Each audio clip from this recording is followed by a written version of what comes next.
जो मुझे अफसोस हुआ इस बात पे हुआ कि बिलावल भुट्टो जरदारी कि उन्होंने आज सिंध कार्ड का इस्तेमाल किया। अब जो इसने सिंधी नेशनलिज्म का ये लहराया है, मेरे ख्याल में ये बड़ा गैर जिम्मेदार टैक्टिक है। और ये जो कहा है कि सिंध के खिलाफ डिस्क्रिमिनेशन हो रही है, और ये पानी से शुरू किया था। भारत के नेशनल एंथम में सिंध का नाम आता है, सिंध उनका हिस्सा है, जो इस बात को जाहिर करता है। फौज क्या लड़ेगी जिनकी इकानमी अपनी नहीं है, जिनके पास पैसा नहीं है, कटोरा हाथ में है वजीर आजम को, और पूरी दुनिया से वो भीख मांग रहे हैं। जो कल डॉलर और रियाल के पीछे भाग रहे थे, आज वो येन और लीरा के पीछे भाग रहे हैं।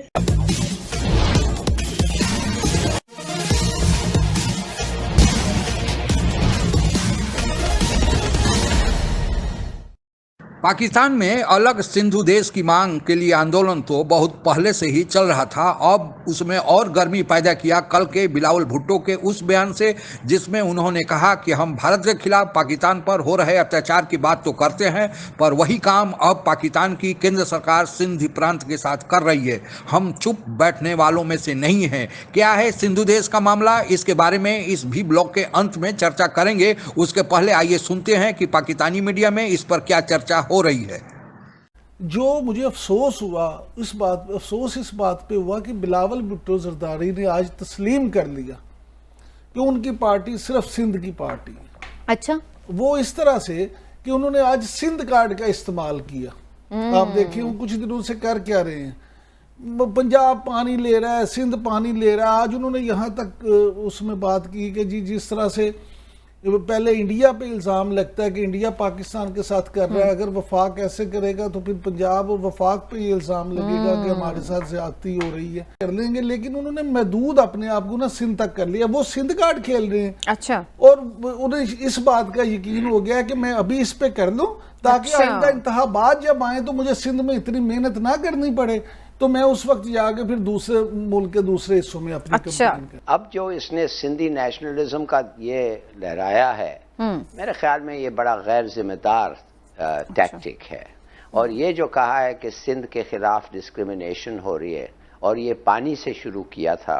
और आपको पता है अगले हफ्ते मैंने आपको एक लंबा बताया था कि कोई पानी पे कोई ये कमी नहीं हो रही है। कि फिर वही बात कि उन्होंने अपने आप को आज सूबाई सतह पे महदूद कर। अच्छा, आपका ये जो पॉइंट है इसको मैं सपोर्ट दे दूं उनके ही अल्फाज से। वो जो सदर के बारे में, और मैं उसी की तरफ आ रही थी कि आज उन्होंने ये भी कुछ बात की है जो कि थोड़ा इदारों के भी हवाले से तनकीद बनती है और नवाज शरीफ साहब पे भी तनकीद बनती है। क्या उन्होंने कहा जी रायविंड, लेकिन इसमें भी एक तरह से सिंध कार्ड उन्होंने यूज किया। बिल्कुल ठीक है। हिलाल साहब, आप क्या कहना चाह रहे हैं इसी पॉइंट ऑफ व्यू के हवाले से? देखिए, सिंध कार्ड इस बात में इसने बिल्कुल नहीं किया।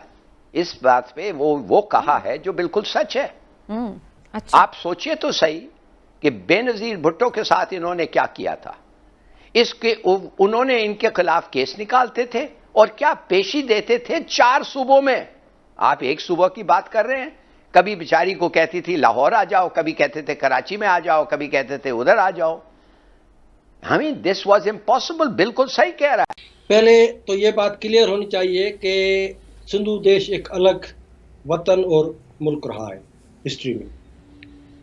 लेकिन अगर भारत सिंधु देश की आज़ादी के लिए जिस तरह बंगाल में उन्होंने किरदार अदा किया था, और इस तरह अगर वो सिंधु देश की आज़ादी के लिए किरदार अदा करता है, तो हम भारत के साथ सिंध का कॉन्फेडरेशन करने के लिए तैयार है। इसलिए ये भारत के मफाद में है कि भारत के जो इंटेलेक्चुअल्स हैं, मैं बार बार उनको अपील करता रहा हूं, जो पॉलिटिकल उनकी लीडरशिप है, उनके इंटेलेक्चुअल हैं, कि बाबा पाकिस्तान एक ऐसा मुस्तकिल नफ्सियाती और आइडियोलॉजिकल इंडिया दुश्मनी के बुनियाद पर कायम एक गैर फितरी रियासत है, जिसको जब तक तोड़ा नहीं जाएगा उस वक्त तक पाक यानी इंडिया के लिए मुस्तकिल खतरा बना रहेगा। पॉसिबिलिटी का ये नहीं कि पंजाब के पास फौज है तो हम आज़ादी नहीं ले सकते। वियतनामी बहुत छोटा सा एक मुल्क है, लेकिन जब उन्होंने वो डट गए तो दुनिया के सुपर पावर को शिकस्त दी उन्होंने। भीख मांग कर ये मुल्क चला रहे हैं, तो वो क्या लड़ेंगे? फौज क्या लड़ेगी जिनकी इकानमी अपनी नहीं है, जिनके पास पैसा नहीं है, कटोरा हाथ में है वजीर आजम को और पूरी दुनिया से वो भीख मांग रहे हैं। जो कल डॉलर और रियाल के पीछे भाग रहे थे, आज वो येन और लीरा के पीछे भाग रहे हैं। इसका मतलब है उनके पास कुछ नहीं है। तो बड़ी फौज ताकत का वो कोई पैमाना नहीं है। फौज और हथियार अगर पैमाना होते तो सोवियत यूनियन जो बिखरता नहीं। तो इनकी बड़ी फौज ही हमारे फायदे में है। ये गधों का लश्कर जो है बगैर इकानमी वाले मुल्क के, ये तो खुद इनके गले में पड़ेगा। गद्दारी और मीर जाफर वाला और कोई किरदार हो ही नहीं सकता। हम हिंदुस्तान के साथ हैं। हिंदुस्तान का जो नैरेटिव है, क्योंकि चाइना बदमाशी कर रहा है, सिर्फ भारत के खिलाफ नहीं, वो पूरे यानी साउथ चाइना सी को देखें, वहां जितनी कौमें हैं वहां उन कौमों के गले भी पड़ा हुआ है चाइना। जब 1971 में पाकिस्तान का बंटवारा हुआ और बांग्लादेश का जन्म हुआ, उसी समय पाकिस्तान के एक बड़े नेता जीएम सैयद, जिनका ताल्लुकात पाकिस्तान के सिंध प्रांत से था, उन्होंने कहा कि अब समय आ गया है कि हम पंजाबी पाकिस्तानियों का अत्याचार का मुकाबला करें। अब हम उनके अत्याचार को बर्दाश्त नहीं करेंगे और उन्होंने सिंध प्रांत को पाकिस्तान से अलग होकर अलग नए सिंधु देश की नींव रखी थी। तो उसके बाद अब धीरे धीरे अलग सिंधु देश का आंदोलन प्रभावी होते जा रहा है और इसका प्रभाव अब धीरे धीरे पाकिस्तान में नहीं बल्कि जो सिंधी बाहर रह रहे हैं उनमें भी होते चला जा रहा है।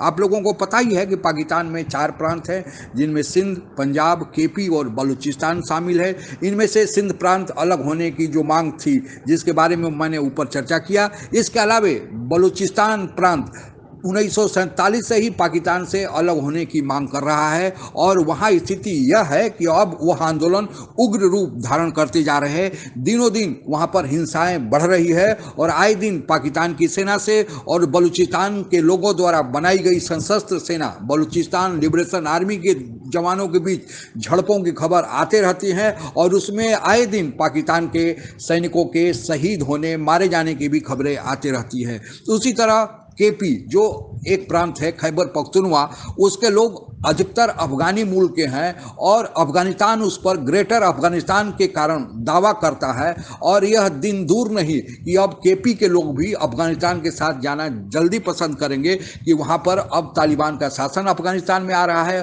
और तालिबान धार्मिक सेंटिमेंट को, क्षेत्रीय तत्वों को बढ़ाने में ज़्यादा यकीन रखते हैं और वे अगर ऐसा करते हैं तो फिर पाकिस्तान का जो तीसरा प्रांत खैबर पख्तूनवा है वह भी अफगानिस्तान के साथ अगर मिल गया तो पाकिस्तान में ले देकर केवल पंजाब प्रांत ही बच जाएगा। अब कारण यह उठता है कि पंजाब प्रांत से बाकी तीनों प्रांतों से क्यों विभेद है या नफरत क्यों ज़्यादा है पंजाब प्रांत से, और इसका कारण यह है कि पंजाब प्रांत के रहने वाले पंजाबी ही दरअसल में पाकिस्तान पर शासन करते हैं। चाहे सेना का मसला हो, चाहे पुलिस के बड़े पदों का मामला हो या सरकारी अधिकारियों का मामला हो या उच्च पदों पर बैठे अधिकारियों का मामला हो या राजनेताओं का मामला हो, सभी में पंजाबी ही कब्जा करके बैठे हुए हैं और वे ही दरअसल पाकिस्तान को चलाते हैं। इन्हीं का दबदबा पूरे पाकिस्तान पर चलता है।